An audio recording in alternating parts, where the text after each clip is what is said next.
What's up, internet? So it took me an eternity to get to this video, no pun intended. I was like sick for the whole weekend and down for the count. But last Thursday, I got to check out the new A24 rom com called Eternity at Denver Film Fest, and I really enjoyed it. So, this whole film pretty much does take place from the afterlife. We get a pretty quick introduction to our first two leads, and they end up passing both in the same week, talk about a rough week for the family, and then they end up going to the afterlife where they end up meeting the lady's first husband who's been sitting there waiting for her for 67 years. That's when the triangle rom-com kind of comes into play because she has to decide who she's going to spend eternity with, which husband. And this triangle rom-com is held down by Miles Teller, Elizabeth Olsen, and Callum Turner. I thought all their chemistry was really solid together. That means like all of them together, when they split up in separate duos, different duos, I thought all the chemistry was pretty solid and good to see.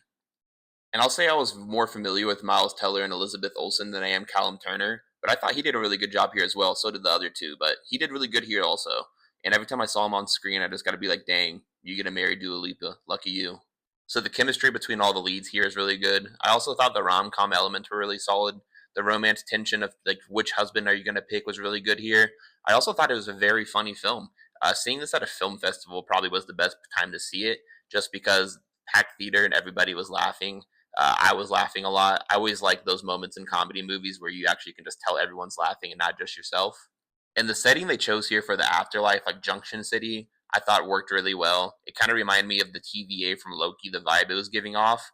But just a lot of built-in laughs with the different eternities you can choose and like the different salesmen and everything going on. Thought that was really funny. So part of the element that really worked for me in the afterlife city was the workers there. And Divine Joy Randolph stole every single scene she was in, just like she does for me in Only Murders in the Building. She was phenomenal here, super funny, super charming, and just stealing every scene, like I said.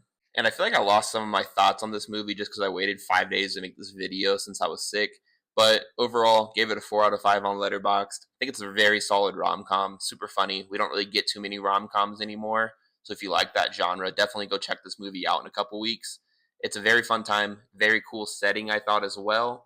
Like my only complaint probably is sometimes the runtime does feel like it's dragging on for an eternity, but overall, really good movie. Go check it out.